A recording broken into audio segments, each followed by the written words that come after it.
Friends, welcome back to my YouTube channel. So हम अपना theory of interest chapter कर रहे थे। आज हमारा जो नेक्स्ट टॉपिक है that is classical theory of interest. So classical theory of interest क्या है, जो इससे पहले हमने जितनी भी थ्योरीज करी थी, ठीक है, वो सभी भी बहुत काफ़ी पुरानी थी, क्लासिकल थ्योरीज में भी आई थी, लेकिन किसी ने डिमांड साइड की बात की, किसी ने सप्लाई साइड की बात की। सो ये क्लासिकल थ्योरी ऑफ इंटरेस्ट में हमारा बेसिकली क्या हुआ, ये काफ़ी सारे इकोनॉमिस्ट ने मिलकर दी थी, क्योंकि इसमें सभी कंसेप्ट आए थे, डिमांड भी सप्लाई भी, ठीक है। सो ये जो क्लासिकल थ्योरी ऑफ इंटरेस्ट थी वो Marshall, Pigou, Walras, Knight, Cassel, J S Mill, इन सभी ने एक तरह से मिलकर दी थी। So classical theory of interest ने बेसिकली क्या बोला कि जो इंटरेस्ट है वो डिटरमाइन होता है, कैसे डिटरमाइन होगा इंटरेस्ट डिटरमाइन होगा डिमांड और सप्लाई दोनों के थ्रू, कि कैपिटल की कितनी डिमांड है, कैपिटल की कितनी सप्लाई है, उनके थ्रू हमारा इंटरेस्ट डिटरमाइन होगा, ठीक है। तो सिंपल सा कंसेप्ट है, जैसे हमने डिमांड चैप्टर करा था, ठीक है, मार्केट वाला चैप्टर की, जहाँ डिमांड सप्लाई इक्वल होते थे वहाँ प्राइस डिसाइड होते थे। सेम यहाँ है कि अब हम क्या है, इंटरेस्ट की बात कर रहे हैं। सो कैपिटल की डिमांड और कैपिटल की सप्लाई जहाँ पर इक्वल होगी वहाँ पर हमारा इंटरेस्ट डिटरमाइन होगा। सो क्लासिकल थ्योरी ऑफ इंटरेस्ट के अकॉर्डिंग जो इंटरेस्ट है वो कैसे डिटरमाइन होता है, डिमांड और सप्लाई ऑफ कैपिटल के बेस पे, ठीक है। और अब अगर हम देखें तो इसने क्लासिकल थ्योरी ऑफ इंटरेस्ट ने बेसिकली तीन कंसेप्ट के ऊपर बात की थी। एक marginal productivity theory, marginal productivity of capital के ऊपर, जो कि डिमांड साइड को एक्सप्लेन करता है। हमने पढ़ी थी ना marginal productivity theory, demand side को एक्सप्लेन। एक एप्स्टीन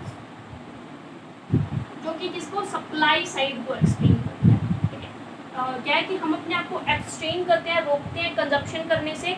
सो जितना ज़्यादा हम अपने आप को एब्सटेन करेंगे उतनी ज़्यादा ही तो सप्लाई होगी कैपिटल की, ठीक है। और थर्ड थिंग थी हमारी थ्रिफ्ट। तो ये जो क्लासिकल थ्योरी थी, ये क्लासिकल थ्योरी तीन चीज़ों पे बेस्ड है, marginal productivity of capital, abstains और थ्रिफ्ट, ठीक है। सो ये हमारी मेन तीन चीज़ें थी जिनके ऊपर ये थ्योरी बेस्ड है। ये बस हमें सिर्फ नाम याद रखने एक तरह से, ठीक है।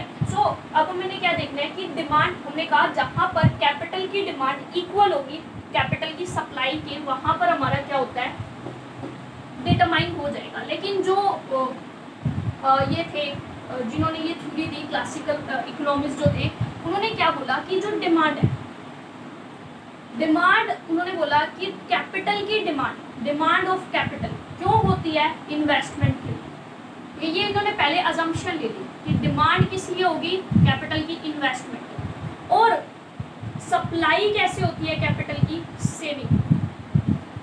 कैपिटल की सप्लाई किसके थ्रू होती है, सेविंग के थ्रू, ठीक है। सिंपल सा कंसेप्ट है कि हमें कैपिटल क्यों चाहिए, हमें पैसा क्यों चाहिए, इन्वेस्टमेंट करने के लिए। अब हम पैसे की मार्केट में सप्लाई क्यों दिया, भाई हम अपना पैसा उधार पे दे रहे हैं, तो हम कैसे दे रहे हैं पैसा उधार पे, क्योंकि वो हमने सेव कर रखा है, तभी तो हम किसी को उधार पे देंगे। सो जो डिमांड ऑफ कैपिटल है वो कैसे होती है, इन्वेस्टमेंट, ठीक है। जितनी ज़्यादा इन्वेस्टमेंट होती है, लाइक डिमांड कौन करेगा, जिसने इन्वेस्टमेंट करनी होगी, ठीक है। एक प्रोड्यूसर है, उसको इन्वेस्टमेंट करनी है, इसलिए वो कैपिटल की डिमांड कर रहा है, ये उन्होंने अजम्पशन ली। और सप्लाई क्यों होती है कैपिटल की, सप्लाई कहाँ से आती है कैपिटल की, सेविंग से आती है। हमने पैसा सेव कर रखा है, मे बी हमने बैंक पे डाल रखा हो, या हमने किसी को वैसे ही उधार दे दिया हो, ठीक है, बैंक के थ्रू किसी के पास उधार गया हो, तो सेविंग कहाँ से, जो सप्लाई आती है वो कहाँ से आती है, सेविंग से। डिमांड क्यों होती है, क्योंकि इन्वेस्टमेंट करनी होती है, ये इन्होंने अजम्पशन ली, ठीक है। और भी इन्होंने एक दो अजम्पशन ली थी कि there is a full employment in the country, ठीक है। और इन्होंने अजम्पशन ली थी कि परफेक्ट कॉम्पिटिशन है, ठीक है, परफेक्ट कॉम्पिटिशन है।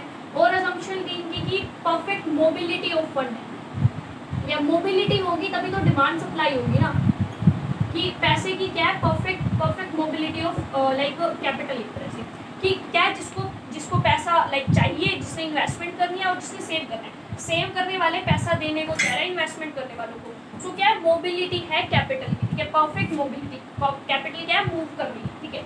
सो ये उन्होंने कुछ अजम्पशंस भी ली थी, वो भी हमारी हो गई। सो सिंपल सा कंसेप्ट था कि डिमांड किस लिए कितनी है, इंटरेस्ट के लिए। सप्लाई क्यों होती है, क्योंकि सप्लाई कहाँ से होती है, क्योंकि जो सेविंग पड़ी हुई होती है वो सप्लाई होती है वहाँ से कैपिटल, ठीक है।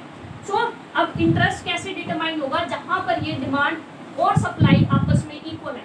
अब हमने देखा कि डिमांड किस लिए होती है, अब हम डिमांड की अगर हम बात करें, डिमांड की स्टडी को, डिमांड ऑफ कैपिटल को अगर हम देखें, तो अब डिमांड ऑफ कैपिटल हमारी क्यों होती है? डिमांड ऑफ कैपिटल हमने क्या देखा कि डिमांड किस वजह से होती है? क्योंकि क्या होती है कंट्री के अंदर इन्वेस्टमेंट होती है, तो डिमांड, ठीक है, और हमारी क्या है? रेट ऑफ इंटरेस्ट, ठीक है। अब जितनी ज्यादा रेट ऑफ इंटरेस्ट होगी उतनी कम क्या होगी? डिमांड होगी। देखो अब आपको पैसा महंगा मिलेगा, आपको इंटरेस्ट ज्यादा पे करना पड़ता है, तो आपको क्या है? आप कम पैसा लोगे, ठीक है। अगर आपको पैसा सस्ता मिल रहा है तो आप ज्यादा पैसा लोगे। तो क्या होता है? इनवर्स रिलेशन होता है। तो रेट ऑफ इंटरेस्ट में और इन्वेस्टमेंट में कैसा रिलेशन मिलेगा आपको? इनवर्स रिलेशन मिलेगा, क्योंकि अगर रेट ऑफ इंटरेस्ट ज़्यादा है, आरओआई अगर ज़्यादा है, अगर आपको ज़्यादा इंटरेस्ट पे करनी पड़ती है, ब्याज ज़्यादा देनी पड़ती है, तो आप क्या है? पैसा कम लोगे, मतलब आप इन्वेस्टमेंट कम करोगे। अगर आरओआई कम है, मतलब कि आरओआई कम है, मतलब आपको पैसा सस्ता मिल रहा है, ब्याज कम देनी पड़ती है, इंटरेस्ट कम देना पड़ता है, तो आप ज़्यादा पैसा डिमांड करोगे, मतलब आप इन्वेस्टमेंट ज़्यादा करोगे। सो इसीलिए हमारा डिमांड ऑफ कैपिटल की जो स्लोप होती है वो कैसी होती है? नेगेटिव। तो ये हमारी क्या होगी? इन्वेस्टमेंट, क्योंकि डिमांड किस पर्पस के लिए होती है? इन्वेस्टमेंट के लिए। सो ये क्या होगी? इन्वेस्टमेंट के लिए। वहीं अगर हम सप्लाई देखें कैपिटल की, सो कैपिटल की सप्लाई और ये डिमांड हमारी क्या होती है? मार्जिनल प्रोडक्टिविटी ऑफ कैपिटल, जो कि हमने थ्योरी में किया था, marginal productivity theory of interest. तो ये हमारी मार्जिनल प्रोडक्टिविटी ऑफ कैपिटल के ऊपर भी डिपेंड करती है, ठीक है। तो हमारा ये क्या हो गया? इंटरेस्ट का। अब हमारा नेक्स्ट आता है कि सप्लाई ऑफ कैपिटल। तो सप्लाई हमारी कैपिटल की कहाँ पर होती है? सप्लाई कैसे होती है? सेविंग के थ्रू, ठीक है। हमने देखा है कि मार्केट में पैसा कहाँ से आता है? सेविंग, जो पैसा सेव कर रखा होता है वही तो मार्केट में सप्लाई बनता है, ठीक है। तो सप्लाई क्या होती है? सेविंग पे डिपेंड करती है। सो यहाँ पर हमारी क्या हो जाएगी? सप्लाई, और यहाँ रेट ऑफ इंटरेस्ट। अब आप बताओ, आपने अपनी सेविंग रख रखी है, ठीक है, आपके पास बहुत सारा, मान लो आपने 1 लाख रुपए सेव करके बचा के रख रखे हैं। अगर मार्केट के अंदर इंटरेस्ट रेट ज़्यादा होगा, कोई आपको कहेगा कि मैं तुझे 25% इंटरेस्ट दूंगा, 25% ब्याज दूंगा, आप फटाफट भाग के उसको 1 लाख रुपए दे दोगे, ले ले भाई, ठीक है। तो जितनी ज़्यादा रेट ऑफ इंटरेस्ट होगी, सप्लाई उतनी ज़्यादा होगी। जितनी ज़्यादा रेट ऑफ इंटरेस्ट होगी, हम उतना ज़्यादा क्या है? देना चाहेंगे, सप्लाई करना चाहेंगे। लेकिन अगर उसी का अपोजिट होगा, रेट ऑफ इंटरेस्ट कम है, आपको कोई कहे मैं 2% तक को इंटरेस्ट दूंगा, तो मुझे 1 लाख रुपए दे दे, आप दोगे? नहीं दोगे। क्यों? क्योंकि रेट ऑफ इंटरेस्ट क्या है? कम है। सो जितनी कम रेट ऑफ इंटरेस्ट होगी, सप्लाई उतनी ही कम होगी, क्योंकि हम नहीं देना चाहते पैसा। सो सप्लाई और हमारा जो है रेट ऑफ इंटरेस्ट का रिलेशन कैसा हुआ? पॉजिटिव रिलेशन हुआ, ठीक है। कैसा हुआ? पॉजिटिव। तो यहाँ पर हमारी सप्लाई कैसी होगी? Upward sloping. तो ये हमारी क्या होगी? सप्लाई। डिमांड हमारी कैसी थी?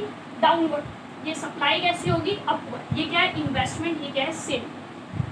क्यों? क्योंकि हमारी जितनी ज़्यादा रेट ऑफ इंटरेस्ट होगी, हम उतनी कम डिमांड करेंगे, क्योंकि हम फिर इन्वेस्टमेंट भी हम कम करेंगे। जितनी कम रेट ऑफ इंटरेस्ट होगी, हम उतनी जितनी कम रेट ऑफ इंटरेस्ट होगी उतनी ज़्यादा डिमांड करेंगे। लेकिन सप्लाई में उल्टा होता है, जितना ज़्यादा आरओआई होगा हम उतनी ज़्यादा सप्लाई करेंगे, ठीक है। जितना कम आरओआई होगा हम उतनी कम सप्लाई करेंगे। सो ये हमें समझ आ गया कि डिमांड कैसे डिटरमाइन हुई, सप्लाई कैसे डिटरमाइन हुई। अब बात आती है कि इंटरेस्ट रेट कैसे डिटरमाइन होगा। सो इंटरेस्ट रेट हमने पढ़ा, कैसे डिटरमाइन होता है हमारा इंटरेस्ट रेट। इंटरेस्ट रेट हमारा डिटरमाइन होता है जहाँ पर हमारी डिमांड और सप्लाई आपस में इक्वल हो, ठीक है।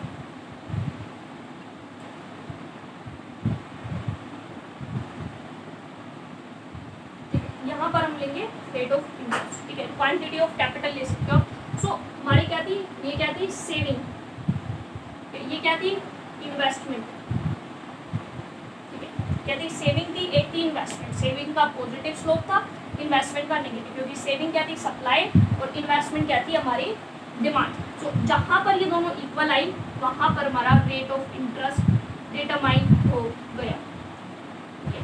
सो अब हमारा रेट ऑफ इंटरेस्ट डिटरमाइन हो गया कि हम O R rate of interest के ऊपर ओ क्यू कैपिटल की ही डिमांड होगी, ओ क्यू कैपिटल की ही सप्लाई होगी, ठीक है। सो रेट ऑफ इंटरेस्ट में ओ क्यू कैपिटल की डिमांड, ओ क्यू कैपिटल की सप्लाई।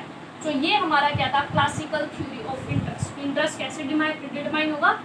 हमारी जो है इन्वेस्टमेंट और हमारी सेविंग्स के थ्रू, क्योंकि इन्वेस्टमेंट क्या है? डिमांड, सेविंग क्या है, सप्लाई। सो डिमांड सप्लाई के थ्रू हमारा इंटरेस्ट होगा। पहले हमने देखा डिमांड कैसे होती है, डिमांड कहाँ से आती है, फिर हमने देखा सप्लाई, सप्लाई कहाँ से आती है, और जहाँ पर वो दोनों हमारे इक्वल होते हैं वहाँ हमें पता चला रेट ऑफ इंटरेस्ट डिटरमाइन होता है। ठीक है, तो ये हमारा मेन कंसेप्ट था। तो अब हम देखेंगे क्रिटिसिज्म ऑफ दिस थ्योरी की, इस थ्योरी की क्या क्या। सो अब ये क्या है हमने करा अभी तक, देखो ये मैंने यहाँ पर बना दिया है जिससे आप लोग नोट कर सको कि demand of capital, supply of capital, और जहाँ पर वो इक्वल आते हैं वहाँ पर रेट ऑफ इंटरेस्ट डिटरमाइन होता है। डिमांड क्यों होता है, क्योंकि इन्वेस्टमेंट करनी होती है, इन्वेस्टमेंट किस पे डिपेंड करती है, हमारी मार्जिनल प्रोडक्टिविटी ऑफ कैपिटल की। सप्लाई यहाँ पर नेगेटिव रिलेशन, पॉजिटिव रिलेशन, जहाँ पर इक्वल आए इंटरेस्ट डिटरमाइन हो गया। अब हमने कर देते अपने क्रिटिसिज्म की, इस थ्योरी के क्रिटिसिज्म्स क्या है। ठीक है, तो अब इसके बाद जो इकोनॉमिस्ट आए जिन्होंने अपनी अलग थ्योरी दी, ठीक है, हम आगे पढ़ेंगे लिक्विडिटी प्रेफरेंस थ्योरी और आगे भी। ठीक है, तो उन्होंने इस थ्योरी को क्रिटिसाइज किया, किस बेसिस पे क्रिटिसाइज किया इस थ्योरी को। फर्स्ट तो थी कि उन्होंने सिर्फ रियल फैक्टर्स की बात की है, इन्वेस्टमेंट, कैपिटल, ठीक है, thrift, abstinence, marginal productivity, real factors. Monetary factors कहाँ हैं भाई, सेविंग्स जो है वो हमें बैंक से भी लोन मिल सकता है, जरूरी थोड़ी है कि हमें किसी की सेविंग चाहिए, बैंक से लोन मिल सकता है हम लोगों को। सो इन्होंने क्या मॉनेटरी फैक्टर्स को इग्नोर कर दिया, फर्स्ट क्रिटिसिज्म। दूसरा unrealistic assumption of full employment, कि इन्होंने क्या है अजम्पशन ले ली कि फुल एम्प्लॉयमेंट है कंट्री में, लेकिन ऐसा तो होता ही नहीं है, कभी कंट्री में फुल एम्प्लॉयमेंट हो ही नहीं सकती। ठीक है, किसी भी कंट्री में देख लो, कोई भी रिसोर्स अच्छे से यूज थोड़ी होंगे, अनएम्प्लॉयमेंट तो मिलती ही मिलती है। थर्ड, ये जो थी इनडेटर्मिनेट थ्योरी थी, देखो कुछ इकोनॉमिस्ट ने कहा कि थ्योरी डिटरमाइंड ही नहीं है। देखो कैसे बोला उन्होंने कि इस बात को, उन्होंने बोला कि आपने बोला इंटरेस्ट डिमांड डिटरमाइन होगा डिमांड सप्लाई के थ्रू, जहाँ पर डिमांड सप्लाई इक्वल होगी। लेकिन अगर आप देखो, ठीक है, अगर आप देखो तो सप्लाई क्या है, सेविंग। सेविंग किस चीज़ पे डिपेंड करती है, इनकम पे, कि आपकी इनकम कितनी है। इनकम किस पे डिपेंड करती है, देश में इन्वेस्टमेंट कितनी है। और इन्वेस्टमेंट किस पे डिपेंड करती है, देश में रेट ऑफ इंटरेस्ट। सो हमने बोला रेट ऑफ इंटरेस्ट डिटरमाइन होगा किसके थ्रू, डिमांड सप्लाई के थ्रू। लेकिन सप्लाई सेविंग को ही डिसाइड होने के लिए क्या चाहिए, आरओआई चाहिए। सो ये तो पूरा मतलब कि घूम गया, जो हम डिटरमाइन कर रहे हैं वो पहले से डिटरमाइन होना चाहिए, तभी तो हमें सप्लाई का पता चलेगा। सो इस वजह से इस थ्योरी को इनडिटर्मिनेट बोला गया। फिर क्या बोला गया, इन्होंने बोला कि हम कैपिटल की डिमांड करते हैं क्योंकि हमें इन्वेस्टमेंट करनी होती है। अब बहुत सारे लोग हैं जो लोन लेते हैं लेकिन उनको इन्वेस्टमेंट नहीं करनी होती, जैसे कि किसी को घर लेना है उसने लोन ले लिया, किसी को अपने गाड़ी लेनी है खरीदने के लिए लोन ले लिया। सो एजुकेशन करनी है, एजुकेशन लोन ले लिया। सो बिना इन्वेस्टमेंट के भी लोन लिए जाते हैं। तो इस बात पे तो इन्होंने कुछ बात ही नहीं की इकोनॉमिस्ट ने। सो इसीलिए इस थ्योरी को क्रिटिसाइज किया गया। ठीक है, फिर इन्होंने क्या सेविंग कहा कि सेविंग जो है वो सप्लाई होती है। लेकिन सेविंग क्या हमारी प्रेजेंट थोड़ी होती है, हमारी पुरानी सेविंग्स भी तो पड़ी होती हैं। पुरानी सेविंग्स की भी कोई बात नहीं, पास्ट सेविंग्स को इग्नोर किया गया, इसलिए इनको क्रिटिसाइज किया गया। फिर उन्होंने बोला कि इक्विलिब्रियम जो है सेविंग और इन्वेस्टमेंट के थ्रू डिटरमाइन होगा। लेकिन क्या है, रेट ऑफ इंटरेस्ट सिर्फ सेविंग इन्वेस्टमेंट पे डिपेंड नहीं करता। बहुत सारी चीज़ें जो रेट ऑफ इंटरेस्ट को डिटरमाइन करने के लिए ज़रूरी होती है, सिर्फ सेविंग इन्वेस्टमेंट ही ज़रूरी नहीं होती। जैसे कि बात आ गई पास्ट सेविंग ज़रूरी होती है, बात आई कि इन्वेस्टमेंट में सिर्फ इन्वेस्टमेंट के लिए भी डिमांड नहीं होती, इन्वेस्टमेंट कंजप्शन के लिए भी होती है। सो ये क्या था, पूरी थ्योरी ही एक तरह से गलत बता दी। ठीक है, सो इस बेसिस के ऊपर इस थ्योरी को क्रिटिसाइज किया गया। लेकिन इसके बाद का जो थ्योरी जो आई उनका बेस तो इसी ने क्रिएट किया था। सो ये थी हमारी classical theory of interest. I hope आपको समझ आई होगी। अगर आपको कोई भी डाउट है तो आप मेरे से पूछ सकते हैं कमेंट सेक्शन में, या फिर आप मुझे इंस्टाग्राम पे भी फॉलो कर सकते हैं, आईडी आपको नीचे मिल जाएगी। So thank you so much for watching my video. Please like, share and subscribe the channel. Bye bye.